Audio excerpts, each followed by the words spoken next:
কি লাগছে তো আমায় সাউথ ইন্ডিয়ানদের মতো দেখতে?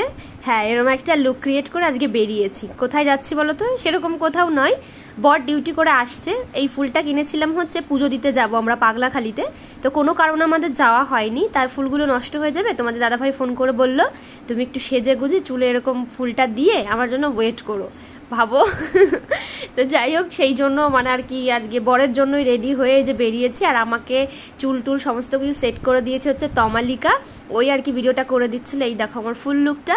তো এখন যাচ্ছে। আর অনেকে আমাকে ইনস্টাতে জিজ্ঞেস করেছে দিদি শাড়িটার প্রাইস কত, এই শাড়িগুলো কোথায় পাবো? এই শাড়িগুলো তোমরা যে কোনো দোকানে পেয়ে যাবে।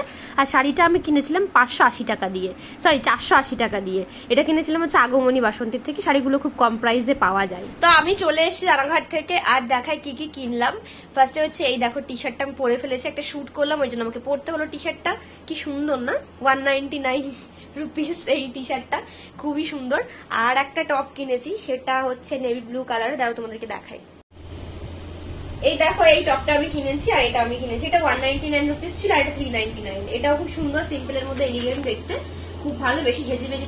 দাদা ভাই আসার সময় আমার জন্য একটা শাড়ি নিয়ে এসছে। তো এই হচ্ছে ব্ল্যাক আর রেড এর কম্বিনেশন, শাড়িটা বিমল থেকে নেওয়া, খুব সুন্দর লাগছে। এগুলোর সাথে আমি কিছু জুয়েলারি ক্যারি করবো, সেগুলো কিন্তু আমি অর্ডার দিয়েও ফেলেছি, চলেও এসছে। সেগুলো তোমাদেরকে পরে একদিন নিশ্চয়ই দেখাবো। আর হচ্ছে দাঁড়াও, এই হচ্ছে এই বেডশিটটা কিনেছি। হ্যাঁ, যেহেতু এখন হচ্ছে গরমকাল, সেই জন্য কিন্তু কটনের বেডশিট ছাড়া ভালো লাগে না। আমার কাছে আছে, তবু মনে হলো একটা নিই, এটা বেশ সুন্দর দেখতে, এরকম সেট আছে পুরো। তো এই বেডশিটটা আমি কিনেছি, এই ছিল। চলো আবার পরে দেখা হচ্ছে। হ্যালো লেডিস, মেয়েরা নাকি নিজেদের ব্যাগে সংসার নিয়ে ঘোরে। হ্যাঁ, একদম ঠিক কথা, কারণ আমাদের মেয়েদের অনেক প্রয়োজনীয় জিনিস সবসময় ক্যারি করতে হয়। আর এখন যেহেতু আমি মা হয়েছি, সেহেতু কিন্তু কোথাও যেতে গেলে আমার চিনির জন্য কিন্তু অনেক কিছু ক্যারি করতে হয়। আর সবসময় কিন্তু 2-3টে করে ব্যাগ ক্যারি করা পসিবল নয়। আর আমি পার্সোনালি একটু বড়সড় ব্যাগ ক্যারি করতে পছন্দ করি, তাই আমি জোক থেকে এই ব্যাগটা পারচেস করেছি। এটার কোয়ালিটি এতটাই ভালো যে এটা আমি 10 আউট অফ 10 দেবো, মানে আমার তো ভীষণ পছন্দ হয়েছে। আর ব্যাগটা এতটাই বড় সাইজ যে এই একটা ব্যাগ ক্যারি করলে কিন্তু হয়ে যাবে, আর এর মধ্যে কিন্তু আমাদের মেয়েদের গোটা সংসারও ধরে যাবে। আর এই ব্যাগটার এত সুন্দর প্রিন্ট, এত সুন্দর কালার যে কিন্তু সব ড্রেসের সঙ্গে এটা আমি ক্যারি করতে পারি। ওয়েট, তোমাদেরকে একবার দেখাই যে আমি কোন কোন ড্রেসের সঙ্গে এই ব্যাগটা ক্যারি করেছি। তো জোক থেকে পারচেস করা এই ব্যাগটা দেখো, মানে সব ড্রেসের সঙ্গে কতটা সুন্দর যাচ্ছে, এবং এটা এতটাই বড় সাইজের একটা ব্যাগ যে এর মধ্যে কিন্তু আমার গোটা সংসারটাই ধরে যায়। আরও বলে দিই, এটা কিন্তু একটা ইন্ডিয়ান ব্র্যান্ড, আর এটা অ্যাপ্রুভ। এবার তোমাদের দেখায় যে এই ব্যাগটার মধ্যে কতটা স্পেস, তোমরা একবার ভালো করে দেখে নাও। আরও বলে দিই, এর মধ্যে কিন্তু হার্মফুল কোনো কিছুই নেই যেটা কিনা আমাদের জন্য বা আমাদের পরিবেশের জন্য ক্ষতিকর। তো তোমরা নিশ্চিন্তে কিন্তু ব্যবহার করতে পারো। আমার তো ব্যাগটা খুব ভালো লেগেছে, তোমাদের কেমন লেগেছে অবশ্যই জানিও। আমি এখন অনেকেই লিঙ্ক চাইবে, সেই জন্য কিন্তু লিঙ্ক আমি কমেন্ট বক্সে পিন করে রেখেছি, প্লাস ডেসক্রিপশনে দিয়ে রেখেছি। আর হ্যাঁ, এটা কিন্তু যে শুধু এই একটা ভ্যারাইটিস তোমরা পাবে এরকমটা নয়, প্রচুর রকমের সাইজ, প্রিন্ট, ভ্যারাইটিস প্রচুর রকমের পেয়ে যাবে। তো যাও ঝটপট আর চেক আউট করো। তোমরা যদি আমার কুপন কোড YTMANO10 এই কোডটি ইউজ করো, তাহলে পেয়ে যাবে 10% discount. So go and check out, bye bye. এটা হচ্ছে পরের দিনকার একটা ভিডিও। ভাবলাম রান্নাঘরটা পরিষ্কার করেই ফেলি, করব করে করাই হচ্ছিল না। আসলে আমি কিছু জিনিসপত্র অর্ডার দিয়েছি, সব এখনো এসে পৌঁছায়নি। আর রান্নাঘরটা এত অগোছালো হয়েছিল, ভালোই লাগছিল না। ভাবলাম দূর গুছিয়ে ফেলি, তারপরে ওগুলো যখন আসবে ওগুলো আস্তে আস্তে সাজিয়ে নেব। তো আপাতত যেগুলো এসছে সেগুলোই আমি সাজিয়ে নিচ্ছিলাম। রান্নাঘরটা ক্লিন করা হয়ে গেছে, ক্লিন করাটা দেখালাম না, কিভাবে কি সাজাচ্ছে চলো তোমাদেরকে দেখাই। এই যে স্পুন সেট, এগুলোও অনেকে জিজ্ঞেস করেছে কোত্থেকে কিনেছি এটা। তো এটা হচ্ছে মিশো থেকে নেওয়া, এটা হচ্ছে তোমার প্রমোশনে আমি পেয়েছিলাম। আর একটা আছে সেটা গ্রে কালারের সেট, তো সেটা হচ্ছে আমি কিনেছিলাম। তো যাই হোক, যে কৌটোগুলো আমি কিনেছিলাম মিশো থেকে, অনেকেই কোড নাম্বার চেয়েছো, আমি কোনো একটা ভিডিওতে দিয়ে দেবো।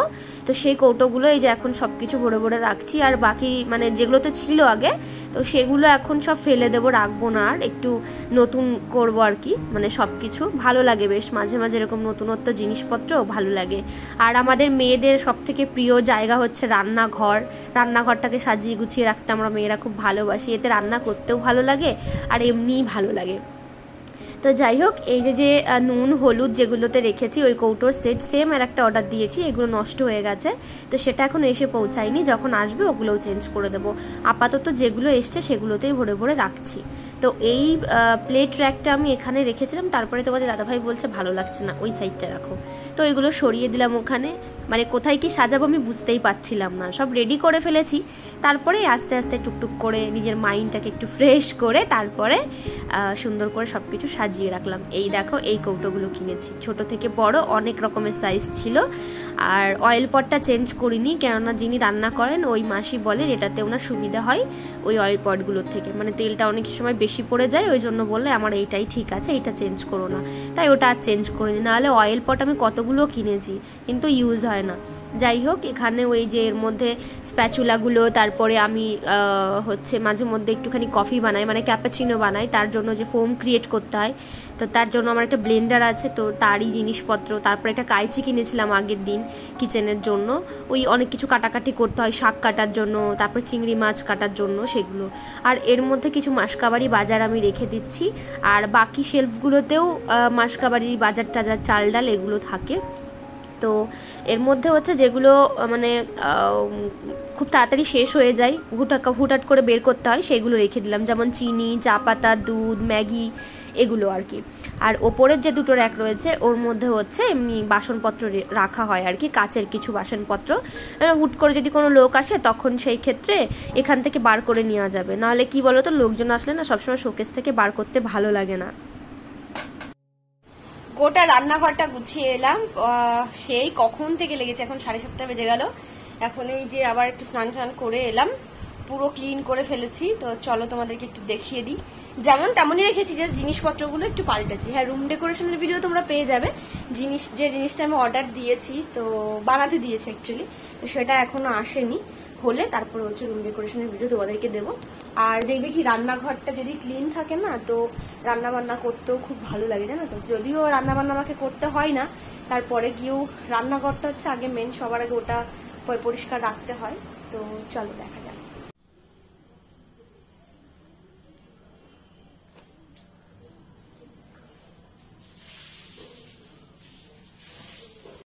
এটা হচ্ছে পরের দিন সকালকার ভিডিও, কারণ রাতে আর এতটাই ক্লান্ত হয়ে গেছিলাম বলে কিছুই শ্যুট করতে পারিনি। দেখো, পরের দিন সকালবেলা একদম ঘুম থেকে উঠে স্নান টান করে কিন্তু রান্নাঘরে চলে এসেছি ব্রেকফাস্ট বানাতে। হ্যাঁ, অনেক সকাল সকাল উঠেছি, আর যাব একটু ডাক্তার দেখাতে। কেন, কিসের জন্য, কোন ডাক্তার দেখাতে যাব সেটা সবটাই তোমাদেরকে ডিটেলসে বলছি। তার আগে ব্রেকফাস্টটা বানিয়ে নিই। বাড়ির সবার জন্য বানাচ্ছি হচ্ছে পিনাট বাটার টোস্ট, আর আমি খাচ্ছিলাম হচ্ছে ব্রেড বাটার।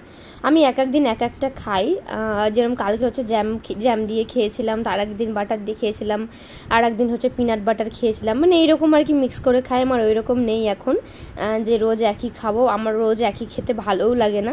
তো যাই হোক, নিয়ে চলে এসছে এই যে। আর ডিম একটাই ছিল, ওই জন্য তোমাদের দাদাভাইকেই শুধু বয়েল করে দিলাম, আমি আর খাবো টাবো না। আমি এসে একদম ডাক্তার দেখিয়ে এসে ভাত খাবো।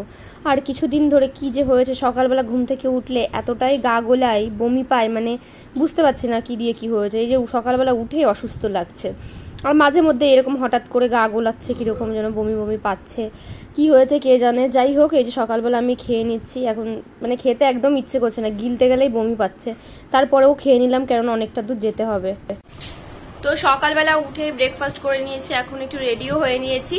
আমরা যাচ্ছি হচ্ছে একটু কৃষ্ণনগর, আমি যে স্কিনের ডক্টর দেখাই ওনাকে আরেকবার দেখাতে যাচ্ছি। তোমরা জানো যে কিছুদিন আগে আমরা ঘুরে এলাম, আর সমুদ্রের কাছাকাছি গেলে স্কিনটা যে কতটা বাজে হয়ে যায়, যারা গেছো তারাই জানো। তো আমার কিছুতেই যেন ঠিক হচ্ছে না, মানে এসছি তো অনেকদিনই হয়ে গেছে, কোনো পরিবর্তন নেই। এখন মানে রাস্তাঘাটে বেরোলে লোকে আমায় চিনতে পারে না, কনফিউজ হয়ে যায়। আমি এখন মোটামুটি ভালোই বেরোচ্ছি বাড়ি থেকে, তো রানাঘাট বেশিরভাগ যাই, তো ওখানে অনেকেই কিছু লোক চিনতে পারে অবশ্যই, আবার কিছু মানুষ এসে বলে কি তুমি তরি দিত, তারপর একদিন বলছো তুমি না অনেক চেঞ্জ হয়ে গেছো ওখান থেকে আসার পর। তারপরে মানে সবাই বলছে বলে নয়, মানে আমি নিজেও বুঝতে পারছি। আর স্কিন টোনটা কিরকম হয়ে গেছে, এখান থেকে এই অবধি একরকম, আর বাকি গায়ের রংটা আলাদা হয়ে গেছে, মানে দুই রকমের স্কিন কালার হয়ে গেছে এইরকমটা। তো ভাবছি যে যাই দেখিয়ে আসি। ইউটিউবে অনেক রকমের ভিডিও দেখলাম কি দিয়ে কি করা যায়, ঘরোয়া টোটকা, কিন্তু আমি মানে কোনো রিস্ক নিতে চাচ্ছি না। আমি সবসময় আমিও করব, আমি তো সবাইকে বলবো যে তোমরা ভালো কোনো ডক্টর দেখে তারপরে নিজেদের স্কিনের সঙ্গে এরকম মানে করো, নাহলে এই ইউটিউব দেখে বা এটা ওটা দেখে কোনো কিছু না ইউজ করা আমার মনে হয় বেটার। তো দেখি যাই উনি কি বলেন। তো চলো, আর ওনার ডিটেলস আমি আগেও দিয়ে দিয়েছি, অনেকেই পুরো ভিডিও দেখে না, তারপরে তোমরাই বলো, একটা কথা কতবার করে ভিডিওতে বলা যায় না, তারপর যারা শুনবে তাদেরও বিরক্ত লাগবে যে তুমি তো এই কথাটা আগেও বলেছো, তারপরে আবার কেন বলছো। আমি বহুবার বলে দিয়েছি এই ডক্টরের ব্যাপারে, তারপরেও সবাই এত কমেন্টস করে, ওরা ভিডিও দেখে না পুরোপুরি আর এরকম বলে। যাই হোক, আমি বলে দিয়েছি আগে সব ডিটেলস, তোমরা একটুখানি গিয়ে দেখে নিতে পারো। তো চলো যাওয়া যাক। তো দেখো আমরা বেরিয়ে গেছি, আর বাইরে কি গরম, বাপ রে বাপ, তোমাদের কি আর কি বলি। যাই হোক, আমার 4 নম্বরে নাম ছিল, আর গিয়ে আমরা ওয়েট করছিলাম, কেননা ডক্টর তখনও আসেনি, আমরাই বসেই ছিলাম। তারপরে কিছুক্ষণ ওয়েট করার পর কিন্তু উনি এসেছিলেন, তাই আমি দেখালাম। তো আমরা বাড়ি চলে এসেছি, আর এসে একটু ফ্রেশ হয়ে নিয়েছি। বাপরে বাপ কি গরম, তোমাদেরকে কি বলি। আর মেঘমেঘও করেছে বাইরে, দেখি বৃষ্টি হয় কিনা।